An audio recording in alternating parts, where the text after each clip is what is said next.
36 by 72? That's what it says on your sheet right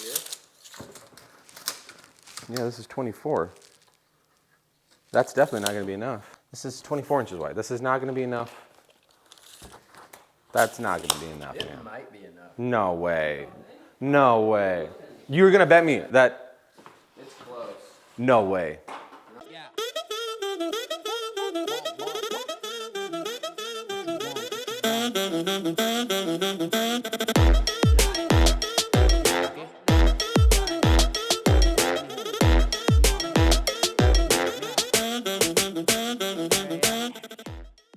Hey, welcome back for another episode in the kitchen here. We're building cabinets today. Now, not only do we have to build the cabinets for the island itself, but we got a bunch of space over the existing cabinets, and I can't imagine how many houses out there have this. This opening is 24 inches tall, but we're gonna create them 22 inches tall and have a concealing trim piece. And the reason why we're doing that approach is because the distance from this corner to that corner varies, I believe, 1/4 of an inch, if not 1/2 an inch. So that'll allow for us to do any kind of concealing and trimming off. Let's go break down some plywood. Let's go.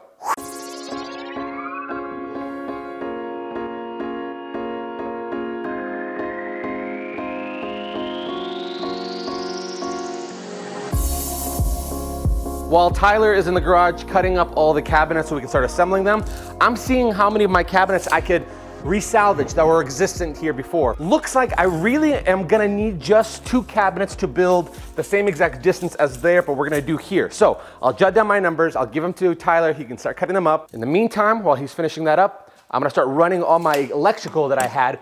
And all I'm doing is, everything got labeled, so I'm just kind of feeding it through, make sure it's secure before I start patching up this pony wall and working on the cabinets. Very important, you gotta use these little staples to secure the cables to the studs. That way nobody can ever yank it as they're trying to rewire something inside here.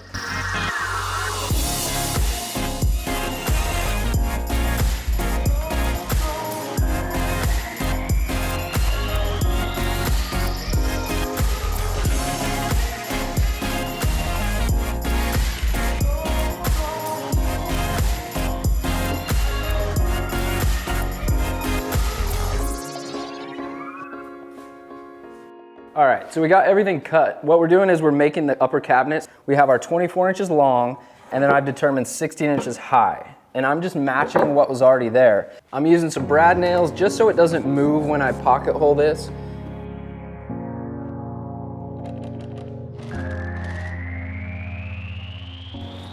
So we're putting on these back panels, kind of sit right like that. It will actually go on the top, and that's how we will attach the cabinet to the wall. They are slick. I like the approach too. So they're just gonna go up there on top and then secure through the wall like this. Yep. And then we'll be able to probably drive some screws to the lower cabinets, and man, they will be sturdy. I will show you guys what I'm working with on the inside of the house. The cabinet part that I'm handling here is this island here. You guys saw me putting it all together. I am probably going to put some liquid nails and 2x4s to the ground and attach these cabinets at the side, just because usually, traditionally, when you build these things, you would secure them through the subflooring. Guess what we don't have? Subflooring. We have concrete slab. So that's what we're gonna do. The project for today is to put in, I'm calling them posts. They're not really posts, but they're gonna be the long square box that are gonna have this kind of built-in section. That side is just aesthetics. For this side, it's gonna conceal basically this utility access panel, if you will. You guys ever forget to breathe when you talk?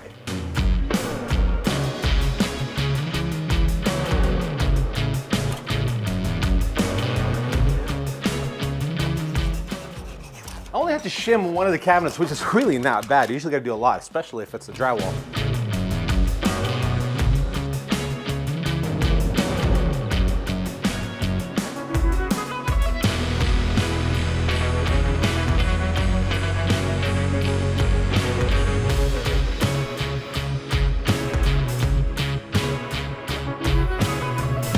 Got my pieces caught up here. This one's gonna be the awkward one for the utilities. I'll do some pocket holes. I've never used the pocket hole jig from Armor. Kind of excited to see what it does. It's a little fancy.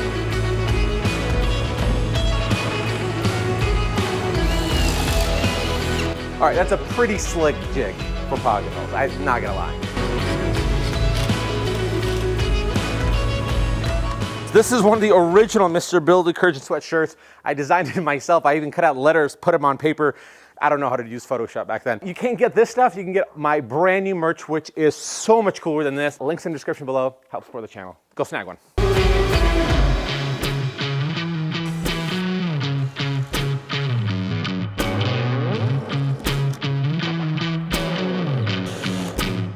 Now we can access our sanitary clean out drain. So what I'm doing is I'm just adding a little extra reinforcement because this is a funky one, right? There's nothing connecting here. So we just needed a little bit of more backbone. So dropping this in, what's great is it's staying away from all the wires and cables.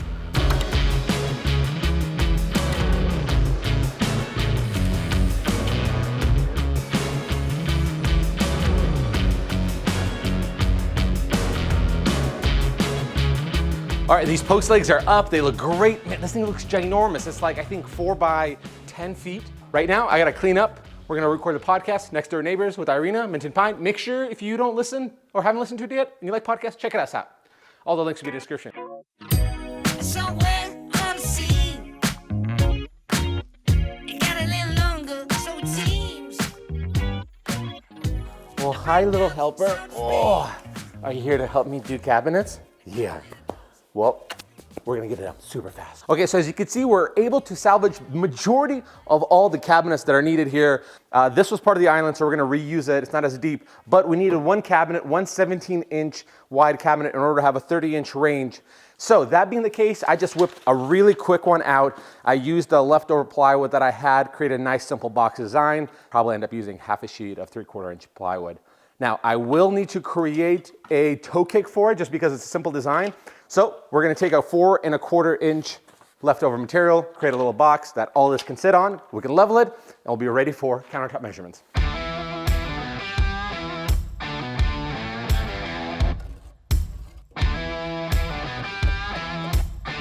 What's up? What you got? That's it? And then for the, okay. And then I'm gonna still do the square box right over here. So you can do 1, 2. Is that gonna make you love me? All right, coming right up. This side could go up a little bit. Ah, dude. Get back right. And then, oh, that hurt a lot.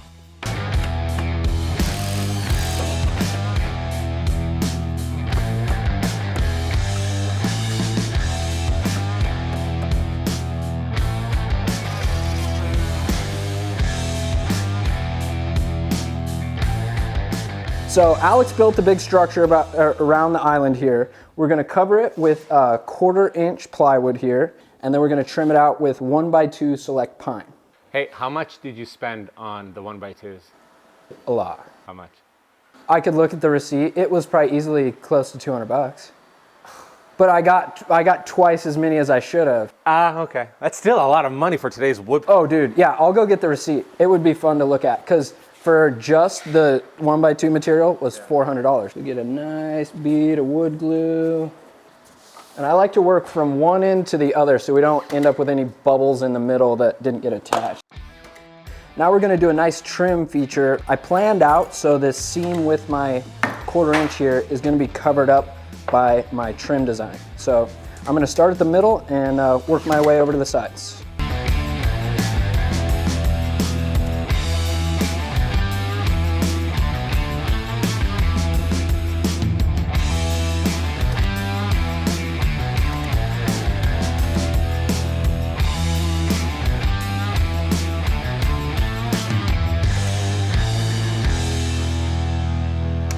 Cabinet carcasses are done, the stuff we extended on top. We gotta build the doors for them now. The doors are gonna be made out of poplar 1x2. This is select pine, so I don't know why I'm even slapping this. It's right behind Kyle here. I got my dimensions written down here about the stiles and rails. Stiles are vertical, rails are horizontal.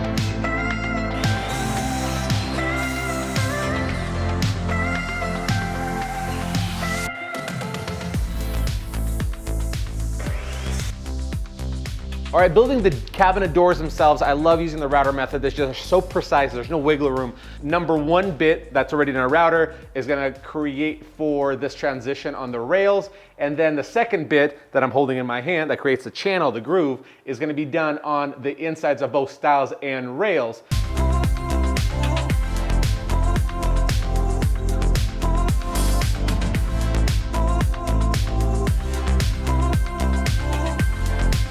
first router bit is done for the corner pieces. Now we're gonna go router bit number 2.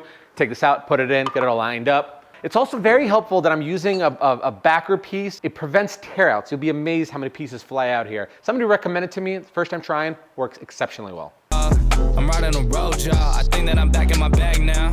So I need that go, y'all. Got hits when he throwing the fastball. Just too quick for it. Pillin'. I'd imagine you have some dope music to that.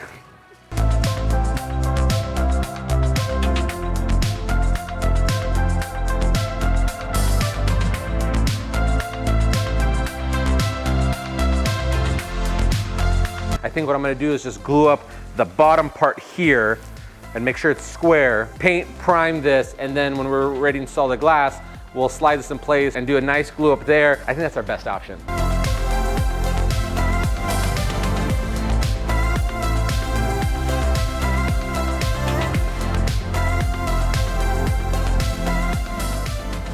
The doors are done. I sanded them flush. Keep in mind, this is not secured. We'll put our glass in there and put it on top. I need to round over these edges just to keep it not only make it look nicer, but also they tend to chip out if they're super sharp like that. You can just take a piece of sandpaper too, but I want to get fancy. We are painting the kitchen cabinets kind of an off-white color, and I'm actually cleaning them up and gonna get them ready for paint. So the process I'm actually using a degreaser, get off all that kitchen grime and get them ready for paint. And now I'm using what's like a liquid sandpaper. Otherwise, you're gonna have to go through with actual sandpaper and break whatever surface coating they've put on these so it'll accept the paint. From there, it will just absorb the paint and stick much, much better. Here's a little pro tip. Instead of buying a billion those little pyramid triangles that you could put stuff on so it doesn't smudge as you're painting, you can just rip on your table saw these little pyramids at 45 degrees on both sides, and then you could set your doors on top. So therefore, when we need to flip it over, you're not putting this, not fully cured piece on the wood and then not damaging. This way, it's just a light, fine line that usually you can get away with.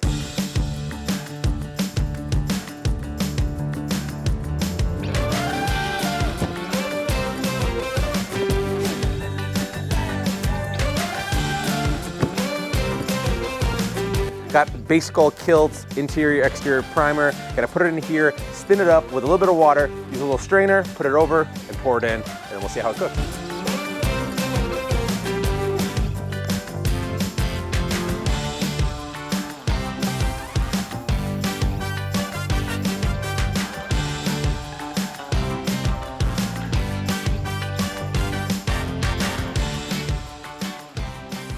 The sprayer, the Flexo 5000, spraying really well. Nice, even coat, shooting really well. I like the fine finish smaller one. It's got a good control, about 6-inch spray.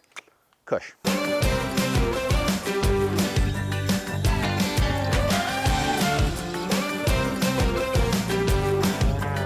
Only ended up using half of a gallon, which is incredible. Tomorrow, after let it sit, let it cure overnight, we're gonna start shooting some paint.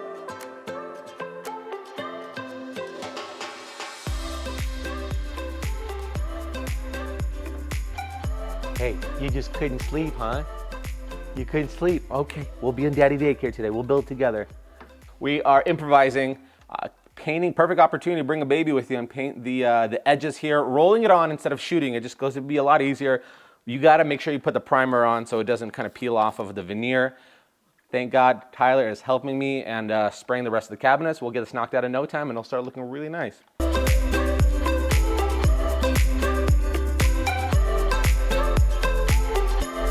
One of my favorite to date products I'm using, it's from Sherwin-Williams. It's a water-based acrylic alkyd, and the way they explain it to me is basically it's an oil-based particle paint, which is tough, surrounded by a water-based molecule, which is easy to dilute with water and thin it out, and shoots it so that when the water evaporates and dries out, the oil stays and the water is gone. Extremely durable. We definitely picked a good day to spray. It's well, now it stopped for like a second, but they're like 20-mile-an-hour winds. So getting a lot of these little bits and pieces falling from trees off, but we're getting through it all right.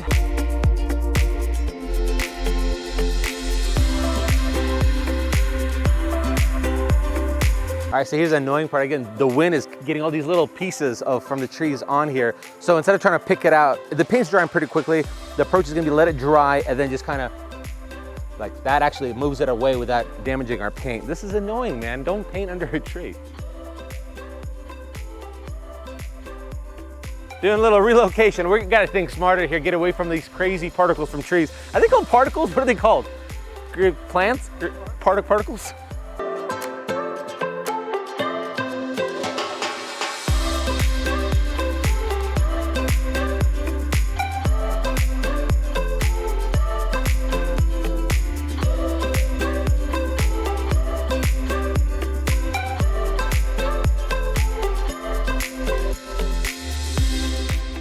So I gotta get the filler pieces up there. We can use CA glue and an activator, get our miters together. Once it dries, then we can install it and brad nail it from the bottom up. 36 by 72? That's what it says on your sheet right here. That's definitely not gonna be enough. 36 inches wide.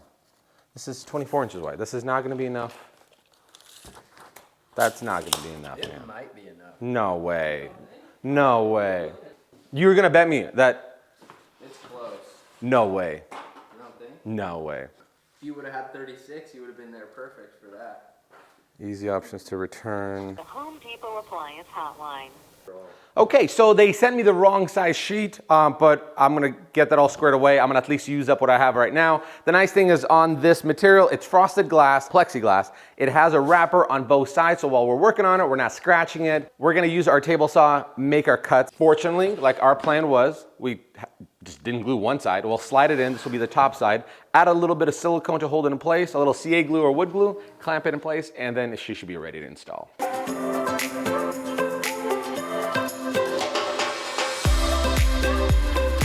I've never said this about plexiglass before, but that's one sexy piece of plexiglass.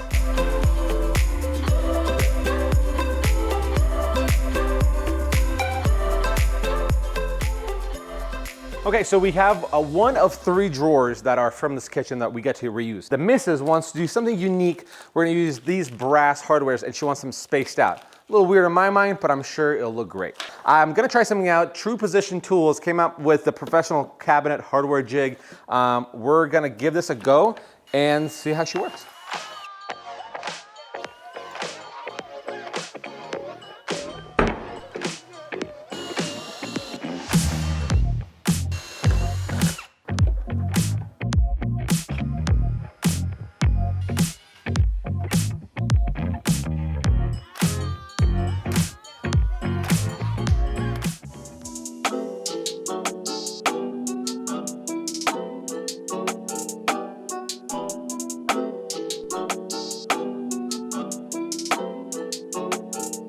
Hey, thanks so much for sticking around watching another one of my videos, guys. This was a lot of fun doing the cabinets, troubleshooting, fixing problems, just that's all it is. The nice thing is we didn't have to spend a ton of money doing new cabinets. Make sure you tune in for the next episode where we start handling the countertops and the backsplash. We're gonna get to work, get our hands dirty. If you're new to the channel and you like videos like this or any other kind of home improvement project, make sure you hit the subscribe button and tap the notification bell that will be alerted every time we put out one of these videos. Like, comment, and share this video with your friends. Connect with me on my social media, including the merch section. All will be down in the description below. Everything helps support this channel. Remember guys, we're not trained professionals. We're not afraid to try and fail. Tune out this week. We'll see you guys on the next one. See ya. Bye. I'm in the big leagues, told her don't miss me. Ballin' like Houston, ayy, feeling like Whitney.